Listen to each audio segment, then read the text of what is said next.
Hello नमस्कार, मैं मुकेश कुमार आपका अपने यूट्यूब चैनल मुकेश मैथ्स पे स्वागत करता हूं। तो चलिए शुरू करते हैं आज की क्लास। और आज की क्लास पे एक बहुत ही बेहतरीन कॉन्सेप्ट सीखेंगे हम। और उस कॉन्सेप्ट का नाम क्या है? जब किसी भी दो संख्याओं को अगर गुणा किया जाए, अगर वो गुणा समान आए। क्या बोल रहा हूँ मैं, ढंग से सुनना। आज की क्लास का क्या टाइटल रहेगा हमारा, यदि किन्हीं भी दो चीज़ों को गुणा किया जाए और वो गुणा अगर समान आए तो क्या होता है, ये हमारा कॉन्सेप्ट रहेगा। तो देखो, जैसा आपकी स्क्रीन पे देख रहे हो, एक्स और वाई को हमने गुणा किया तो हमारे पास में एक कांस्टेंट आया, कोई अचर आया, कोई फिक्स वैल्यू आई। जैसे यहाँ पर हम एग्जांपल से समझते हैं, लेकिन ये मच्छर हमें समझने नहीं देंगे। भाई यहाँ पे क्या कर रहा है तुम, निकल जा निकल जा। चलो देखो कि कोई दो संख्या है, मान लेते हैं कि हमारे पास में एक संख्या 12 है और दूसरी संख्या है 10। इन दोनों को गुणा करेंगे तो हमारे पास में आएगा 120। अब मुझे कोई दूसरी ऐसी संख्या बताओ जिनको गुणा करने पे 120 आता है। भाई हमें ये तो फिक्स रखना है ना, गुणा करने वाली जो संख्या आएगी गुणा करने के बाद ये क्या होना चाहिए, फिक्स। तो आप बोलोगे सर 15 और 8 को गुणा करेंगे तो 120 आएगा। तो 15 और 8 को गुणा करते हैं, देखो क्या आ जाएगा, 120। तो मैं आपसे बोलूँगा कि जो गुणा करने के बाद जो वैल्यू आ रही है, ये क्या आ रही है, फिक्स है। ये क्या है, फिक्स है। फिक्स का मतलब समान है, एक समान है, कोस्टेंट है, बिल्कुल सेम टू सेम है। फिक्स का मतलब क्या है, सेम टू सेम। अगर ये सेम टू सेम है तो इन संख्याओं का जो रिलेशन बनेगा वो क्या बनेगा, मैं आपसे बोलूँगा 12 और 15 का अनुपात क्या आएगा। तो आप बोलोगे सर 12 और 15 का अनुपात आएगा हमारे पास में, देखो कितने से कटेगा, ये 3 से कट जाएगा 4 बार और 3 से कटेगा ये 5 बार। तो अनुपात कितना आ गया, 4/5। और इनका अनुपात कितना आएगा, 10 और 8 का। तो 10 और 8 का अनुपात आएगा हमारे पास में, ये कितने से कटेगा, 2 से कट जाएगा 5 बार और ये 2 से कटेगा 4 बार। तो अनुपात आएगा 5/4। भाई जो रेशियो होता है वो यही तो होता है, कटने के बाद में जो संख्या बचती है वो क्या होता है, रेशियो। तो यहाँ पे देखो रेशियो आया 4/5 और यहाँ पर हमारा रेशियो आया 5/4। तो मैं आपसे ये बोल सकता हूँ कि रेशियो इसका क्या है, उल्टा है। अगर ये 4/5 है तो ये कितना है, 5/4। ये एक दूसरे के क्या आएंगे, उल्टे आएंगे, व्युत्क्रम आएगा। तो मैं आपसे बोल सकता हूँ कि अगर किन्हीं भी दो चीज़ों का जो गुणा है, अगर वो कोस्टेंट है, वो फिक्स है, तो जो इन दोनों का रेशियो आएगा वो क्या आएगा, उल्टा आएगा। एक दूसरे का जो रेशियो आएगा वो क्या आएगा, उल्टा आएगा। इसको हम बेहतरीन एक एग्जाम्पल की दृष्टि से समझते हैं। देखो पहला ही सवाल लेते हैं। एक घोल में 18% नमक है। कोई हमारे पास में कोई घोल है, पानी का घोल मान लो, कुछ भी मान लो आप, उसमें 18% क्या है, नमक है। इसमें से 25 किलो पानी उड़ा दिया गया। भाई पानी को हमने, जो सॉल्यूशन है, जो घोल है, उसको गर्म किया। गर्म करने के बाद में जो पानी है वो वाष्प के रूप में उड़ गया। कितना पानी उड़ गया, 25 किलो पानी उड़ गया। अब उसमें नमक की मात्रा 24% रह गई। पहले नमक था 18%, अब नमक कितना है, 24%। तो आपसे सवाल में पूछ रहा है कि प्रारंभ में कितना मिश्रण था, प्रारंभ में कितना मिश्रण था। अरे भाई आप इन मच्छरों की वजह से डिस्टर्ब तो नहीं हो रहे हो ना, लेकिन क्या करूं यार, देखो लाइट की वजह से मच्छर आ रहे हैं, इनका मेरे ऊपर कोई कंट्रोल भी नहीं है, मैं कंट्रोल नहीं कर सकता। तो आप थोड़ा बहुत एडजस्ट कर लेना प्लीज़, ठीक है। तो देखो अब आप ये बोलोगे कि सर जो नमक है वो कैसे निकलेगा। मैं आपसे बोलूँगा कि अगर आपको निकालना क्या है, नमक निकालना है, तो देखो नमक लिखेंगे यहाँ पे। ये नमक कैसे आएगा मुझे बताओ, ये नमक कैसे आएगा। आप बोलोगे कि सर जितना भी आपके पास में घोल है, टोटल क्वांटिटी, अगर आपके पास में 50 किलो है, 25 किलो है, जितना भी आपके पास में जो घोल है, उस घोल को, भाई हम नमक नहीं उड़ा सकते ना। पानी को तो हम गर्म करके उड़ा सकते हैं, लेकिन जो नमक है वो नमक क्या रहेगा, फिक्स रहेगा। उस घोल के अंदर जो नमक है वो तो फिक्स रहेगा। तो नमक हम निकालेंगे कैसे, टोटल क्वांटिटी को अगर मैं परसेंटेज से गुणा कर दूं, नमक का परसेंटेज कितना है, नमक का परसेंटेज, तो ये क्या आएगा, नमक आएगा। तो आप बोलोगे सर जो नमक है ये तो फिक्स है। भाई नमक जितना भी है उसके अंदर वो क्या फिक्स है। तो जो टोटल क्वांटिटी है और नमक का परसेंटेज है, इनका जो रेशियो आएगा, जो अनुपात आएगा, वो क्या आएगा, एक दूसरे के उल्टे आएगा। तो नमक का परसेंटेज पहले कितना है, 18%, पहले 18 था, बाद में नमक का परसेंट कितना हो गया, 24%। तो इनका रेशियो कितना आएगा, देखो 6 से ये कटेगा 3 बार और 6 से ये कटेगा 4 बार। तो जो अनुपात आएगा वो कितना आएगा, 3/4 आएगा। तो जो टोटल क्वांटिटी का अनुपात आएगा वो इसका उल्टा आएगा। ये 3/4 है तो ये कितना आएगा, 4/3, ठीक है। अब आप ये बोलोगे कि सर पहले टोटल क्वांटिटी 4 थी, बाद में हमने इसमें से एक को उड़ा दिया तो कितना बच गया, 3 बच गया। लेकिन सवाल में कितना बोला है कि आपने 25 किलो उड़ाया, एक की वैल्यू कितनी है, 25 किलो। और सवाल में पूछा गया प्रारंभ में कितना मिश्रण था, तो प्रारंभ में हमारे पास में 4 मिश्रण था, बाद में 3 हो गया एक उड़ने के बाद में। एक की वैल्यू अगर 25 है तो 4 की वैल्यू कितनी आएगी, 25 चौक 100 किलो। तो जो शुरुआत में हमारे पास में घोल था वो कितना था, 100 किलो था। तो इस सवाल का आंसर कितना आएगा, 100 किलो।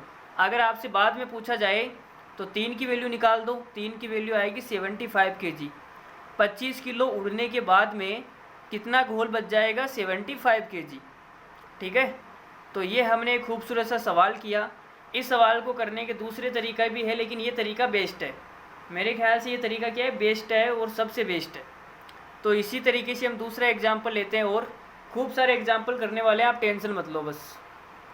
ताज़ा फल में 68% पानी है और सूखे फल में 20% पानी है, तो 65 किलो ताज़ा फलों से कितना सूखा फल प्राप्त किया जा सकता है। अब इस सवाल को पढ़ने से आपको ये लग रहा है कि पता नहीं कैसे करेंगे, सवाल को अजीब सा सवाल लग रहा है, लेकिन जब मैं बताऊंगा तो इतना मज़ा आएगा, आप देखना। अब सवाल में हमें क्या करना है, तो मुझे ये बताओ कि फल कैसे निकलेगा। अगर आपको ताज़ा फल है या सूखा फल है कुछ भी निकालना है तो फल कैसे निकलेगा। आप बोलोगे कि जो फल है वो कैसे निकलेगा, हमें क्या करना है, फल की टोटल क्वांटिटी कि कितना किलो फल है, टोटल क्वांटिटी हमारे पास में टोटल कितना किलो फल है, गुणा उसका परसेंटेज, गुणा क्या करना है, उसका परसेंटेज। अब हमें इसमें निकालना क्या है, तो मुझे ये बताओ कि कोई ताज़ा फल है उसमें 68% पानी है, टोटल जो फल होता है वो 100% होता है, 100 में से अगर 68% पानी है तो बचा कितना, अरे भाई 100 में से 68 को माइनस करो 32%, तो उसमें जो 32% है वो क्या हो जाएगा, फल हो जाएगा। तो भाई उसमें 32% फल है। ये तो हो गई ताज़ा फल की बात। ऊपर में लिख लेता हूँ ताज़ा फल, ताज़ा फल क्या आएगा, ऐसे आएगा। अब अगर सूखा फल की बात करें, सूखा फल भाई इसमें से जो पानी है वो धूप के कारण चूस गया, क्या हो गया, धूप ने उसको चूस लिया, तो 32% है। सूखे फल में कितना आएगा, देखो सूखे फल में 20% पानी है, तो 80% क्या आ जाएगा, 100 में से घटाने के बाद में, आप बोलोगे 100 में से घटाने के बाद में आएगा फल। भाई 20% पानी है तो 80% क्या हो जाएगा, फल हो जाएगा। किसी भी फल के अंदर पानी भी होता है, फल भी होता है, सब कुछ होता है ना, लेकिन हम धूप में रख देते हैं तो जो पानी होता है वो वाष्प के रूप में उड़ जाता है, बचता क्या है, फल बचता है। तो यहाँ पर भी कुछ ऐसा ही सीन है, ठीक है। अब भाई देखो परसेंटेज का रेशियो ये आ गया हमारे पास में, तो कितने से घटेगा, ये 16 से घटेगा, 16 दूना 32 और 16 5 80, तो जो अनुपात आएगा वो 2/5 आएगा। अब तो टोटल क्वांटिटी का अनुपात कितना आ जाएगा, इसका उल्टा 5/2, ठीक है। अब सवाल में बोला है 65 किलो ताज़ा फलों से, तो 5 किलो ताज़ा फलों से हम 2 किलो सूखे फल प्राप्त कर सकते हैं, लेकिन सवाल में 5 की वैल्यू दे रखी है 65 किलो, तो 1 की वैल्यू कितनी आ जाएगी, आप बोलोगे सर 13, 13 पंजो 65 होता है, तो 2 की वैल्यू कितनी आएगी, 13 दूना 26 किलो। तो 65 किलो ताज़ा फलों से हम 26 किलो सूखे फल प्राप्त कर सकते हैं। इस सवाल का आंसर कितना आएगा, 26 किलो। देखो ये कॉन्सेप्ट कितने मज़ेदार है, कितने खतरनाक सवाल ऐसे चुटकियों में हो रहे हैं, ऐसे हवा में उड़ रहे हैं सवाल, हवा में, आपको पता ही नहीं लग रहा कि सवाल हो भी गया, ठीक है। तो तीसरा सवाल देखते हैं इसी कॉन्सेप्ट पर। एक व्यक्ति की आय 1800 रुपये बढ़ जाती है और उसका जो आयकर है, जो टैक्स है, वो 18% से 15% घट जाता है, मतलब 18 से 15 हो जाता है। इन दोनों स्थितियों में वो 29.95% टैक्स मुक्त होता है। अच्छा, मतलब इतनी आय पे टैक्स नहीं लगता, ये फ्री है, इनकम टैक्स फ्री है। तो उसकी आरंभिक आय क्या होगी यदि वह दोनों स्थितियों में समान आयकर देता है। अगर वो दोनों स्थितियों में समान टैक्स चुकाता है तो उसकी प्रारंभिक आय क्या होगी, आपसे सवाल में पूछा है। तो इस सवाल को हमने पिछली क्लासों में भी किया था, लेकिन अलग तरीके से किया था। यहाँ पर हम इस कॉन्सेप्ट को सीख रहे हैं, तो ये कॉन्सेप्ट हम कैसे लगाएंगे इस सवाल में, वो मैं आपको बताऊँगा, ठीक है। इस सवाल को करने के और भी 2-3 तरीके मैं आपको पीछे बता चुका हूँ। तो देखो अब मुझे ये बताओ कि हम इनकम टैक्स निकालेंगे कैसे। जो इनकम टैक्स है वो कैसे निकालेंगे। आप बोलोगे कि सर जो इनकम टैक्स है हम निकालेंगे इनकम कितनी है वो, और जो टैक्स का परसेंटेज है वो, टैक्स का परसेंटेज है वो टैक्स रेट, ऐसे हम इनकम टैक्स निकालेंगे। ठीक है। तो आप बोलोगे सर इनकम टैक्स तो है ना दोनों समान स्थिति समान आयकर चुकाता है। देखो बोला है ना समान, तो इनकम टैक्स क्या है, समान है। समान का मतलब ये फिक्स है, दोनों स्थितियों में क्या है, फिक्स है। तो अब हमारे पास में जो टैक्स परसेंटेज है वो क्या है, पहले टैक्स परसेंट 18% था, बाद में घट के कितना हो गया 15%। तो रेशियो कितना आएगा इनका, देखो 3 से घटेगा ये 5 बार और 3 से घटेगा ये 6 बार, तो इनका अनुपात आ गया 6/5।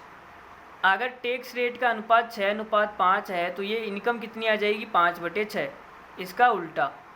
ठीक है। अब हमारी आय पहले 5 थी, बाद में 6 हो गई, तो कितनी बढ़ गई, 1 बढ़ गई।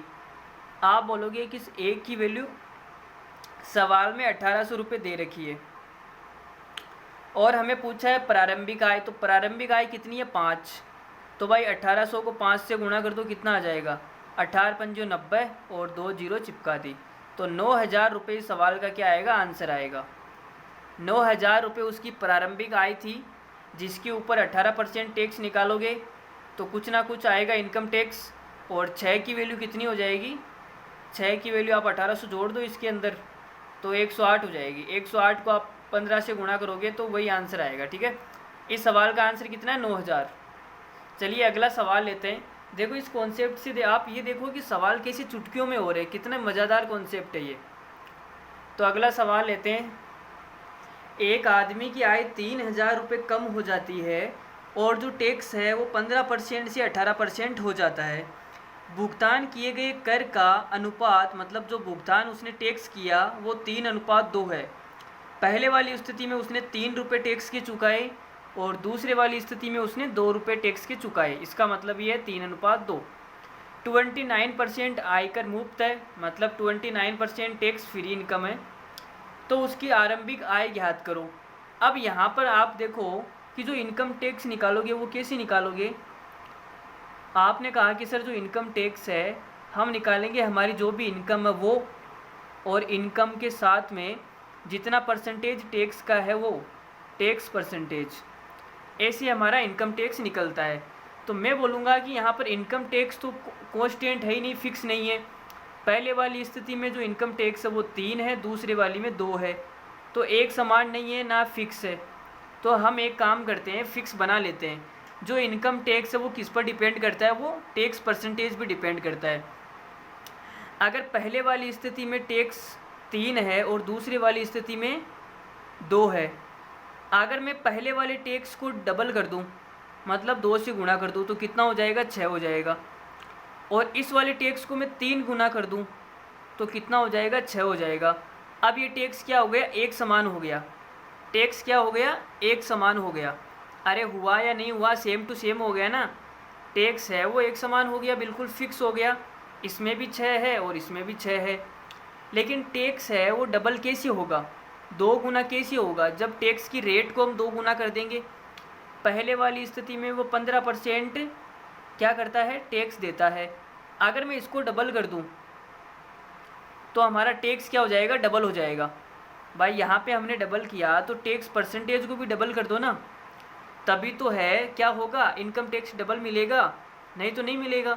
भाई इनकम तो हमारी फिक्स है, जो इनकम आ रही है, टैक्स परसेंटेज हमें बढ़ाना है तो इस हिसाब से बढ़ाना पड़ेगा। अब दूसरे वाली स्थिति में क्या है, जो टैक्स परसेंटेज है वो 18% है और हमें कितना चाहिए, 3 गुना चाहिए। तो टैक्स परसेंटेज को भी 3 गुना कर दो, तो जो टैक्स मिलेगा वो 3 गुना मिलेगा। तो अब हमारा सवाल देखो कैसे चुटकियों में हो गया। परसेंटेज से परसेंटेज कट गया और 2 से ये कितनी बार कटेगा, 9 बार। 3 से ये कितनी बार कटेगा, 5 बार। तो जो अनुपात आएगा वो कितना आएगा, 5/9। कितना आया, 5/9। अब इनकम क्या हो जाएगी इसकी उल्टी, मतलब कि 9/5। ठीक है। अगर पहले वह 9 रुपये कमाता था लेकिन अब कितने कमाता है, 4, तो कितने रुपए की कमी हो गई उसकी इनकम में, 4 रुपये की। और सवाल में दे रखा है कि 3000 की कमी हुई है। तो 4 की वैल्यू कितनी आ गई 3000, और हमें निकालना क्या है उसकी आरंभिक आय 9 की वैल्यू निकालनी है। तो यहाँ से देखो 1 की वैल्यू निकाल लो। 1 की वैल्यू निकालने के लिए हमें क्या करना पड़ेगा, 3000 में 4 का भाग देना पड़ेगा। तो 1 की वैल्यू कितनी आएगी, यहाँ से 4 का भाग इसमें जाएगा 7 बार, 7 चौक 28 होता है, फिर 2 आएगा तो 5 हो जाएगा, फिर 0, 750 आएगी। अब हमें 9 की निकालनी है क्योंकि आरंभिक आय कितनी है 9, तो भाई 9 से गुणा कर दो। तो 9 से गुणा करेंगे 0, 9 पंजो 45, 5 4 9 7 63, 63 और 4 कितना हो गया 67। 6750 रुपये जो है उसकी आरंभिक आय थी, क्या थी 6750 रुपये। तो अगर इस सवाल को आप किसी और तरीके से करोगे तो ये सवाल इतना घटिया होने वाला है कि आप सोच भी नहीं सकते, लेकिन इस तरीके से ये क्या हो रहा है, एकदम हलवा हो गया सवाल। ठीक है, चलिए और ऐसे सवाल करते हैं। देखो अगला, एक शहर की जनसंख्या में से 21% आदमी तथा 14% औरतें शादीशुदा है, ये मानते हुए कि किसी भी आदमी और औरत ने एक से ज़्यादा शादी नहीं की है। भाई इसमें मानने की कौन सी बात है, कौन एक से ज़्यादा शादी करता है, और करता भी है तो फिर वो दूसरी शादी मानी जाती है, वो उसमें कोई कॉन्सेप्ट ही नहीं है। कैसे अजीब अजीब से सवाल लिखते हैं यार ये। जनसंख्या की कुल कितने % शादीशुदा है, तो देखो भाई करते हैं। अब मुझे बताओ यहाँ पे जो शादीशुदा लोग आएंगे वो क्या आएंगे, फिक्स आएंगे। आप बोलोगे सर फिक्स कैसे आएंगे शादीशुदा लोग, तो मैं आपसे बोलूँगा कि अगर 10 आदमी शादीशुदा है तो उनके साथ में 10 औरतें भी शादीशुदा होगी। भाई अगर एक की शादी एक औरत से हुई है तो 50 आदमियों के साथ में 50 औरतों की शादी होगी। तो जो फिक्स है डाटा, जो डेटा है वो फिक्स है, 50 आदमी शादीशुदा है और 50 महिला भी शादीशुदा है। तो शादीशुदा क्या होगा, फिक्स होगा। तो शादीशुदा की जो संख्या आएगी वो क्या आएगी, फिक्स आएगी। और ये हम निकालेंगे कैसे, आप बोलोगे कि सर टोटल नंबर कैसे लिखेंगे, टोटल नंबर आदमियों की कुल संख्या गुणा उनका शादीशुदा का %। ठीक है, और महिला का टोटल नंबर गुणा उनका शादीशुदा का %। तो यहाँ पे ले लेता हूँ मैं मेल और यहाँ पे ले लेता हूँ फीमेल। ठीक है, तो मेल का जो है वो 21% शादीशुदा है और महिला का कितना है 14%। तो इनका अनुपात कितना आ गया, आप बोलोगे सर ये 7 से कटेगा 2 बार, 7 से कटेगा 3 बार, परसेंटेज से परसेंटेज कट गया, 7 दूनी 14, 7 ये 21, तो अनुपात आ गया 3/2। तो टोटल नंबर कितने आएंगे 2/3। तो जो आदमियों की संख्या है वो 2 है और महिलाओं की संख्या कितनी है 3 है। ठीक है, अब आगे क्या लिखा है, जनसंख्या की कुल कितने % शादीशुदा है। तो मैं बोलूँगा कि 2 आदमी हैं, मेल कितने हैं 2, इन 2 का कितना % शादीशुदा है 21%। तो 2 का 21% कितना आएगा, 21 दूना 42 और परसेंटेज हटाएंगे तो नीचे 100 आएगा जिसका पॉइंट लग जाएगा 0.42 लोग। 2 में से 0.42 लोग क्या है शादीशुदा है। ठीक है, और आगे क्या लिखा है, महिला कितनी है 3, फीमेल की जो संख्या है वो 3 में से कितनी महिला शादीशुदा है 14%। तो 3 का 14% कितना आएगा, 14 दूना 28, चौकती 42, तो ये भी आएगा 0.42। तो टोटल कितने आदमी शादीशुदा है, 2 और 3 5 हमारे पास में टोटल जनसंख्या है। इनमें से कितने लोग शादीशुदा है 0.84। भाई इन दोनों को जोड़ दिया तो 0.84। 5 में से हमारे पास में 0.84 लोग क्या है शादीशुदा है। अगर मैं 100 पे निकाल दूं तो परसेंटेज हो जाएगा। भाई परसेंटेज क्या होता है, 100 पे किसी का होना। 5 में से अगर इतने हैं तो 100 में से निकालना है तो 20 से गुणा कर दो, दोनों तरफ क्या कर दो 20 से गुणा कर दो। तो इधर तो हो जाएगा 20 पंजू 100 और इधर कितना हो जाएगा, इधर हो जाएगा भाई इसको गुणा करो। एक काम करो, पॉइंट को हटाएंगे तो नीचे आएगा 100 और ये कितना कटेगा 20 पंजो 100, 5 से कटेगा। इसमें भाग देंगे तो आएगा 16 सही 4/5, 16 सही 4/5%। तो 100 पे किसी का होना मतलब वो क्या होता है, परसेंटेज ही होता है। तो इस सवाल का आंसर आएगा 16 सही 4/5। टोटल जनसंख्या का 16 सही 4/5% क्या है शादीशुदा है। ठीक है, इस सवाल को हम एलिगेशन से भी कर सकते हैं, और भी बहुत सारे तरीके हैं, एक्स मान के कर लो या किसी और तरीके से कर लो, लेकिन ये तरीका बेस्ट है, ठीक है। और अभी मैं आपको यही कॉन्सेप्ट सिखा रहा हूँ, तो मैं इसी कॉन्सेप्ट से ये सवाल आपको बताऊँगा, ठीक है। चलिए अगला सवाल करते हैं हम। इस सवाल को देखना भाई, ये कितना गजब का सवाल है। अगर हमें किसी और तरीके से सवाल को करेंगे तो ये सवाल हमें नानी याद दिला सकता है, लेकिन जो मैं आपको बताऊंगा इस कॉन्सेप्ट से क्या हो जाएगा, ये कितना लल्लू हो जाएगा, देखना। सवाल में बोला है कि एक गांव की जनसंख्या इतनी है, हमें संख्या से कोई मतलब नहीं है, इसका 7/12 पुरुष है, 12 में से 7 क्या है, पुरुष है। 7/12 का मतलब यही तो होता है कि 12 में से 7 क्या है, पुरुष है, और शेष महिलाएं हैं। पुरुषों का 40% क्या है, शादीशुदा है। सभी शादियां एक पत्नी का है, मतलब कि एक आदमी की एक पत्नी है, और शादीशुदा लोग अपनी पत्नियों के साथ रहते हैं। वाह भाई वाह, और तो कहाँ रहेंगे, इनके साथ ही रहेंगे। भाई शादी किस लिए की है, साथ रहने के लिए की है ना। लेकिन सवाल है, छापने वाले कुछ भी छाप देते हैं। तो बताइए कि कितने % महिलाएं शादीशुदा है। तो मुझे बताओ कि जो शादीशुदा की जो संख्या है वो क्या है, फिक्स है। अगर 70 महिलाएं शादीशुदा है तो उनके साथ में 70 पुरुष भी क्या है, शादीशुदा है। तो शादीशुदा की जो संख्या आएगी वो क्या आएगी, फिक्स है। और ये संख्या निकलेगी कैसे, आप बोलोगे सर टोटल संख्या, टोटल नंबर, मेल हो चाहे फीमेल हो, टोटल नंबर गुणा उनका परसेंटेज। तो अगर मैं यहाँ पे मेल की बात करूँ पहले, बाद में फीमेल की बात करूँ, तो आप बोलोगे कि सर टोटल 12 लोग हैं हमारे पास में, 12 लोग में से जो 7 है वो क्या है, पुरुष है। 7 तो मेल है, और फीमेल कितने हो जाएंगे, 12 में से 7 गए तो 5 फीमेल हो जाएंगे। भाई 7/12 का मतलब यही होता है।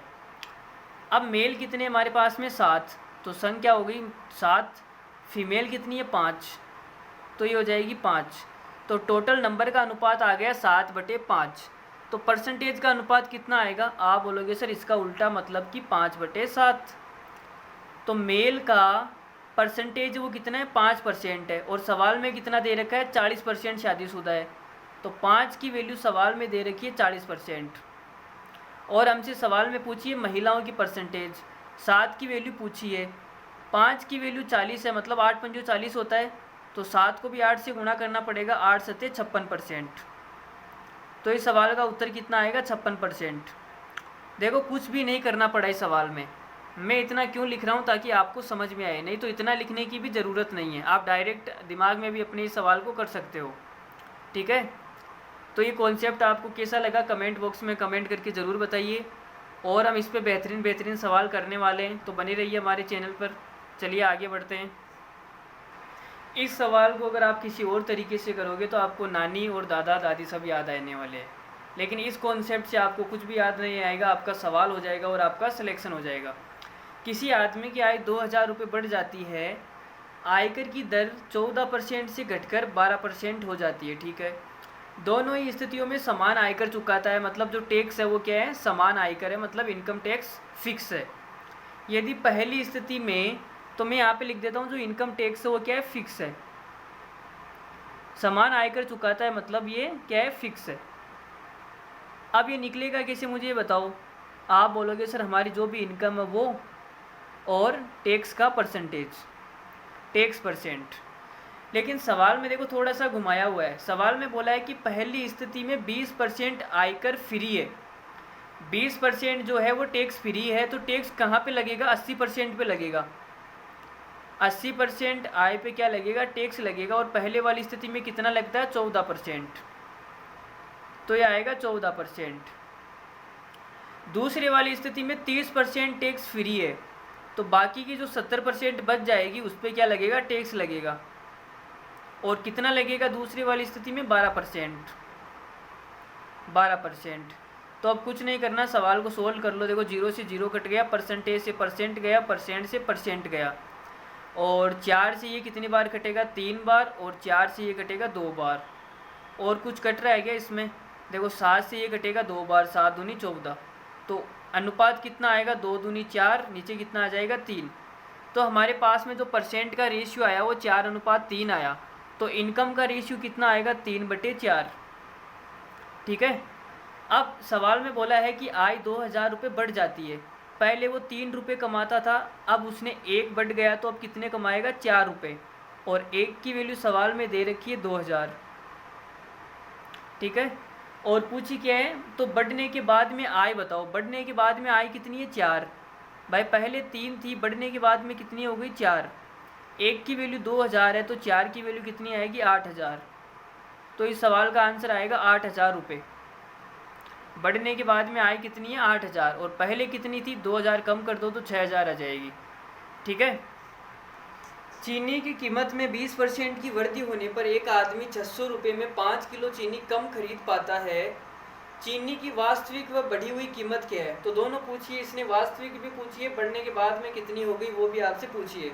ऐसे सवाल हम पीछे बहुत कर चुके हैं और अलग अलग तरीक़ों से भी कर चुके हैं। ठीक है, लेकिन यहाँ पर हम ये कॉन्सेप्ट पढ़ रहे हैं तो यहाँ पर भी बताना आपको ज़रूरी है। ठीक है, तो देखो मुझे ये बताओ कि पहले आदमी 600 रुपये खर्च करता था और अभी भी 600 रुपये खर्च कर रहा है, तभी तो भाई 5 किलो चीनी कम मिली उसे। तो यहाँ पे जो खर्चा है वो खर्चा कैसे निकलेगा। आप बोलेंगे सर जो एक्सपेंडिचर है, जो खर्चा है, ये क्या है, फिक्स है। पहले भी 600 रुपये था और अभी भी 600 रुपये है, लेकिन ये खर्चा निकलते कैसे है। आप बोलोगे कि सर हमने कितनी क्वांटिटी खरीदी, जो मात्रा है वो हमने कितनी खरीदी चीनी की, वो गुणा उसकी कीमत। अगर 5 किलो चीनी खरीदी है तो 5 किलो गुणा 20 रुपये प्रति किलो है तो वो आएगा, तो मूल्य आएगा इसका, मूल्य प्राइस। तो यहाँ पे तो आ जाएगी मात्रा, इसको हम खपत भी बोल सकते हैं और कंजप्शन भी बोल सकते हैं, और यहाँ पे आएगी प्राइस। और खर्चा क्या है, फिक्स है। तो अब देखो 20% का मतलब क्या होता है। 20% का मतलब होता है अगर चीनी का मूल्य पहले 100 था तो 20% बढ़ गया तो कितना हो जाएगा, 120 हो जाएगा। तो अनुपात कितना आ गया, देखो 20 से कटेगा ये 6 बार और 20 से कटेगा ये 5 बार, तो अनुपात आ जाएगा 5/6। अगर मूल्य 5 से 6 हो गया तो मात्रा कितनी हो जाएगी, 6/5। इसका जो अनुपात है वो क्या हो जाएगा, उल्टा हो जाएगा। तो मैं ये बोल सकता हूँ कि पहले अगर वो 6 किलो चीनी खरीदता था तो अब 1 कम खरीदेगा तो कितनी हो जाएगी, 5 किलो, और 1 की वैल्यू सवाल में दे रखी है 5 किलो। ठीक है, और तो पहले कितनी खरीदता था वो, 6 की वैल्यू कितनी आएगी, 6 पंजो 30 किलो, और 5 की वैल्यू कितनी आ जाएगी, 5 25, मतलब कि 25 किलो। तो वास्तविक तो उसकी खरीद क्या है, 30 किलो की है, लेकिन कीमत बढ़ने के बाद में वो कितनी खरीदेगा, 25 किलो ही खरीदेगा। तो चलिए सवाल करते हैं अगला। ये सवाल इतना खतरनाक है भाई साहब, आप सोच नहीं सकते इस सवाल को। देखो एक आदमी की आय 5 लाख रुपए बढ़ जाती है। बाप रे बाप, 5 लाख रुपए, यहाँ तो बढ़ने की बात हो रही है, हमारे तो 5 लाख रुपए मंथली है ही नहीं, बढ़ने तो दूर की बात है। लेकिन आय पर लगने वाला जो टैक्स है वो 12% से 10% हो जाती है। ठीक है भाई, जो टैक्स है वो पहले 12% लगाता था, अब 10% चुकाता है। लेकिन वह 10,000 रुपये आयकर ज़्यादा चुकाता है। पहले से वो 10,000 रुपये क्या करता है, ज़्यादा चुकाता है। मतलब कि जो टैक्स है वो यहाँ पर क्या नहीं है, फिक्स नहीं है, पहले से 10,000 ज़्यादा है। तो भाई इसमें तो कॉन्सेप्ट फेल हो जाएगा हमारा। इसमें टैक्स क्या है, ज़्यादा है, फिक्स नहीं है। तो उसकी बढ़ी हुई आय ज्ञात करो। तो भाई जो टैक्स है वो फिक्स नहीं है तो हम फिक्स बना लेते हैं। देखो इसने बोला है कि 10,000 रुपये आयकर ज़्यादा चुकाता है। कौन सी कंडीशन में, पहले वो 12% देता था और कोई ना कोई टैक्स चुकाता था, लेकिन अब वह 10% टैक्स देता है और पहले से 10,000 रुपये ज़्यादा देता है। मतलब कि 10% वाली स्थिति में वो 10,000 रुपये क्या देता है, ज़्यादा देता है। तो मैं आपसे पूछूंगा कि मैं कौन सी संख्या का 10% निकालूं कि मेरे पास में 10,000 आ जाए, 10,000। तो आप बोलोगे कि सर 10% की वैल्यू 10,000 है तो 100% देख लो ना कितना है, तो आएगा इकाई, दहाई, सैकड़ा, हज़ार, 10,000, लाख। तो अगर 1 लाख का मैं 10% निकालूंगा तो मेरे पास में कितना आएगा, 1 लाख का भाई 10% कितना आएगा, 10,000 आएगा। तो मुझे वो संख्या मिल गई जिसका 10% निकालने पे कितना आता है, 10,000 आता है। तो मैं आपसे कहूँगा कि अगर ये 1 लाख रुपए उसकी आय नहीं बढ़ी होती, 1 लाख रुपए उसकी आय कम बढ़ी होती तो उसको 10,000 रुपये देने की ज़रूरत नहीं थी। मेरी बात को ध्यान से सुनना भाई, 1 लाख का अगर मैं 10% निकालूँ तभी तो 10,000 आएगा। अगर ये 10,000 मुझे हटाना है, मैं बोलूँगा कि 10,000 उसको एक्स्ट्रा नहीं चुकाना, 10,000 रुपये वो कम चुकाएगा। सवाल में बोला है कि 10,000 रुपये वो ज़्यादा चुकाता है, लेकिन मैं 10,000 कम कर दूंगा तो जो टैक्स है वो फिक्स हो जाएगा। तो मैं आपसे बोलूँगा कि 10,000 रुपये वो नहीं चुकाएगा। लेकिन ये टैक्स 10,000 रुपये कहाँ से आया एक्स्ट्रा? तो जो उसकी आय है वो 1,00,000 रुपये एक्स्ट्रा बढ़ गई, जिसके कारण उसका 10% निकालने पर 10,000 हो रहा था। तो मैं कहूँगा कि उसकी आय 1,00,000 रुपये जो एक्स्ट्रा बढ़ी थी उसको एक कम कर दो। तो आप बोलोगे कि सर उसकी आय 4,00,000 ही बढ़ा दो, आप फिर 5,00,000 की जगह 4,00,000 की उसकी आय बढ़ा दो। अब उसको टैक्स 10,000 रुपये कम चुकाना पड़ेगा। तो ये 10,000 रुपये जो ज़्यादा चुकाना पड़ रहा था ये ख़त्म हो जाएगा। अब सवाल हमारे पास में क्या बन गया कि उसकी जो आय है वो 4,00,000 रुपये बढ़ जाती है, लेकिन पहले वो 12% देता था, अब 10% देता है, और जो आयकर है वो टैक्स है वो समान चुकाता है। भाई 10,000 तो हमने हटा दिया, तो उसकी बढ़ी हुई आय याद करो। तो देखो जो टैक्स है वो कैसे निकलता है? टैक्स निकलता है हमारी इनकम और इनकम पर टैक्स का परसेंट, ऐसे निकलता है। पहले वो 12% देता था, बाद में 10% देता है। तो इसका अनुपात कितना आएगा? 2 से घटेगा तो ये आएगा 6/5। अब इनकम क्या हो जाएगी इसकी उल्टी? 6/5 है तो ये हो जाएगा 5/6। भाई उल्टी का मतलब समझते हैं ना आप? उल्टी नहीं जानते क्या? वोमिटिंग, उल्टी। तो ये इसकी वोमिटिंग हो जाएगी। 6/5 है तो 5/6। अब अगर उसकी आय पहले 5 रुपये थी और अब 6 हो गई तो कितनी बढ़ गई? आप बोलोगे सर 1 बढ़ गई। और 1 की वैल्यू सवाल में कितनी दे रखी है? 4,00,000। एल का मतलब क्या है? 4,00,000। तो 5 की वैल्यू कितनी आ जाएगी? 5 और 20,00,000। तो प्रारंभ में उसकी आय कितनी थी? 20,00,000 थी। 20,00,000 थी ना। और सवाल में देखो अब यहाँ पे 5,00,000 बढ़ाई थी, हमने 4,00,000 अपनी सहूलियत के हिसाब से किया था। तो बढ़ने के बाद में उसकी आय कितनी आएगी? पहले 20,00,000 थी और 5,00,000 बढ़ा दी तो अब कितनी हो जाएगी? 25,00,000। तो 25,00,000 क्या आ जाएगा? सवाल का आंसर आ जाएगा। ठीक है। लेकिन आप बोलोगे सर यहाँ से निकाल के बताओ मुझे। तो 1 की वैल्यू 4 है तो 6 की वैल्यू कितनी आएगी? 24,00,000। 24,00,000 आएगी। लेकिन भाई हमने 1,00,000 कम किया था, वो 1,00,000 भी हमें वापस देना पड़ेगा इसको। तो उसकी जो बढ़ी हुई है आय है वो कितनी आ जाएगी? 25,00,000।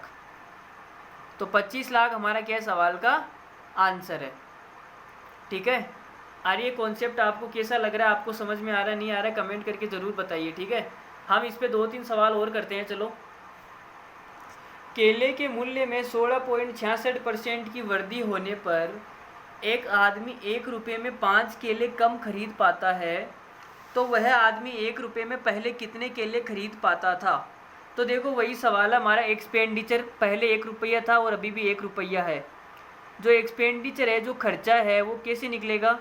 आप कहोगे सर हमने कितनी खपत खरीदी, कितने किलो केले खरीदे, एक तो वो और उनका मूल्य। तो हमारा जो खर्चा है, जो एक्सपेंडिचर है, वो कैसे आएगा? कंजप्शन गुणा मूल्य। 5 किलो केले खरीदे और 5 रुपये प्रति किलो है तो खर्चा कितना आ जाएगा? 25 रुपये। तो ऐसे ही तो निकलता है खर्चा। अब सवाल में बोला है कि मूल्य 16.66% बढ़ गया। तो 16.66% का मतलब होता है, 0.66 का मतलब होता है 2/3। तो 16 सही 2/3%। इसका मतलब मैंने आपको बताया था 1/6 होता है। तो अगर मूल्य पहले 6 था और 6 का 16 सही 2/3% कितना होता है? 1 होता है। तो 6 पे 1 बढ़ जाएगा तो कितना हो जाएगा? 7। मूल्य जो है वो 6 से 7 हो गया, तो जो खपत है वो कितनी हो जाएगी? 7 से 6 हो जाएगी। भाई एक्सपेंडिचर क्या है? फिक्स है। पहले भी 1 रुपया था और अभी भी 1 रुपया है। तो पहले जो खपत थी वो 7 किलो की थी और 6 किलो हो गई। कितनी कम हो गई? 1 किलो कम हो गई। और 1 की वैल्यू सवाल में दे रखी है 5 केले। 1 रुपये में 5 केले कम खरीद पाता था। अच्छा 5 केले, पहले वो 7 केले खरीदता था और अब 6 खरीदता है तो 1 कम हो गया। 1 की वैल्यू सवाल में दे रखी है 5 और पूछा क्या है? पहले कितने केले खरीद पाता था। तो 7 की वैल्यू कितनी आएगी? 7 पंजो 35। पहले वो 35 केले खरीद पाता था, अब 5 कम खरीद पाता है, मतलब 6 पंजो 30। अब वो 30 केले ही खरीद पाता है। तो सवाल का आंसर आएगा 35 केले। पहले वो 35 केले खरीद पाता था। चलो आगे बढ़ते हैं।